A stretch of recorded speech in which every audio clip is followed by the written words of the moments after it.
Man, I hit leg day like 4 days ago, and yeah, I've just been walking like a cripple ever since.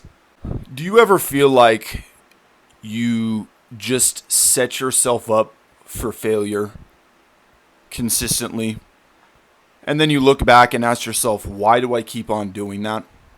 You know that every single time you go over to that one friend's house, you have work tomorrow. They bust out the bottle, and next thing you know, you're drinking like a fish. Or you're hitting sad boy hours, looking at pictures of your ex, and next thing you know, you're downloading Tinder Premium, setting the age range from 18 to 55 years old. It is known, it's well known that we as humans are creatures of habit.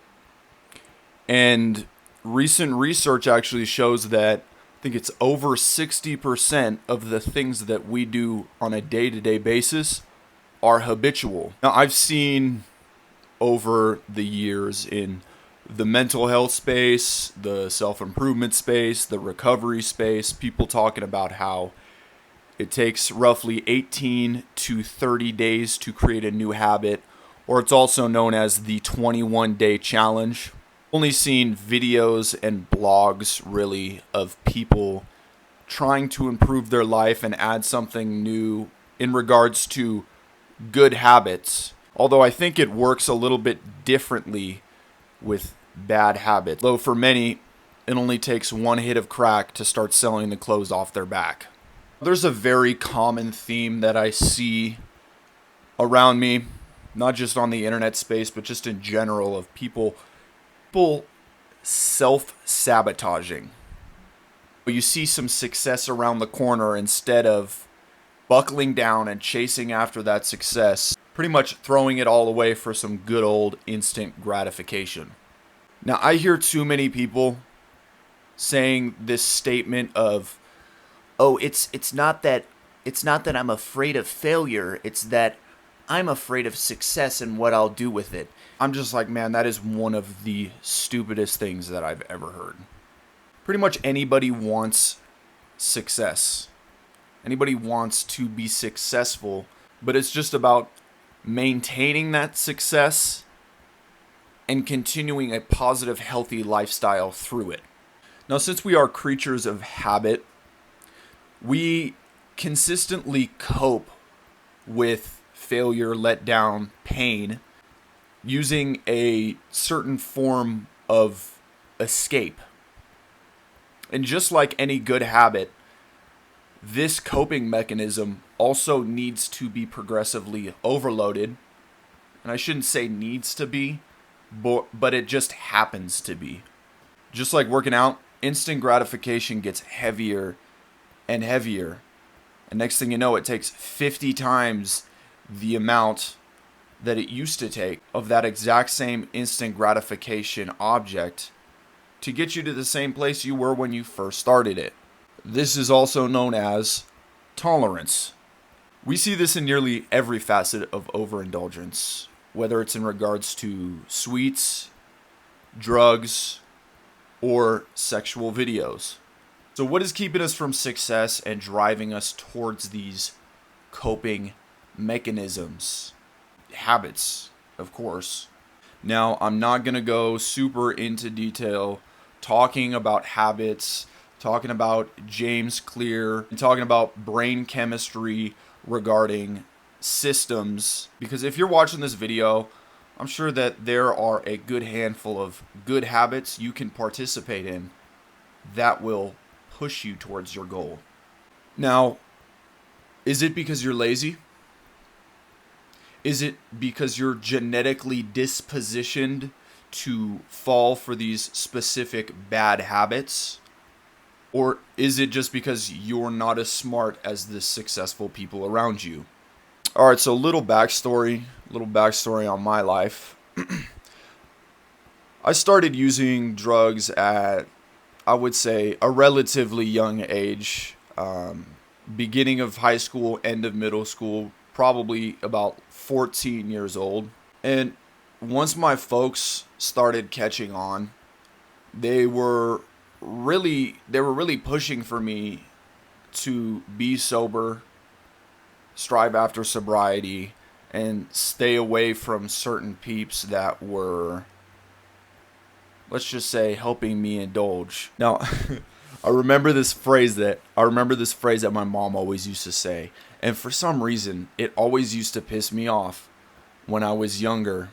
And and she would especially say this when I had some clean time or if I was just getting caught up in drugs. She would say, "Is there anything around you that is triggering you to use?" From 14 on, this is being non-stop phrase being used, and until recent, I never really thought about it being a relevant roadblock to my success. Now, a few days ago, I was driving home. I was driving home from the gym, listening to some good old self-improvement podcast, and it was relative to the topic of triggers. Triggers of slipping back into old ways, or as my good old pastor friend says, playing with dead stuff. So upon a short clip that I had recorded while driving home and then came home and wrote down these potential triggers, potential, which is a very key word there, triggers to relapse. Now, relapse could mean a million different things, but in this context, I am referring to relapse as slipping back into old, harmful, or sinful patterns or behaviors. These were the triggers that I listed for myself. I took some time to think about it, and they almost popped off my head immediately. Now, the first trigger for me is going out with the boys. Going out with the boys to the mall, going out with the boys to Reno or Sacramento. And the thing that I see consistently happen is I get thirsty, bro. I'm not talking about for water. I want to cold approach women. I want to jump on Tinder. This is extremely destructive, especially for myself. The second thing that is a trigger for me, I would say, is when I feel disappointment or letdown, especially from myself or from something I want to pursue and succeed in. And when I experience failure or letdown, now this can lead to me becoming depressed, and it can lead to me turning to vices to soothe my frustration. The third the third thing that is a trigger for me is working with females. Working in an environment with a majority of females. I'm not going to go super into detail, but this is just, it creates a distracted environment for myself and just a toxic workplace. And I don't think anybody wants to work in a toxic workplace, especially myself, but just because of the way I kind of am, I can tend to kind of brush it off, act like it's nothing. Now the fourth, and this one is super important, is not participating in healthy social events. Now for me, this is like Bible studies, worship events, men's groups, things that push me towards spiritual maturity. And as a natural extrovert, I definitely thrive off of these things, but the times that I find myself being pulled away from them is when I'm not particularly focused on God and I'm becoming very selfish with my time. The fifth thing, the last thing, and this kind of ties into number 4, is when I am off of my schedule. Now, I'm a very schedule-oriented person. I thrive with my schedule. If I have a specific task of things to do, I succeed. I ended up going back to where my family's at to celebrate my sister's wedding.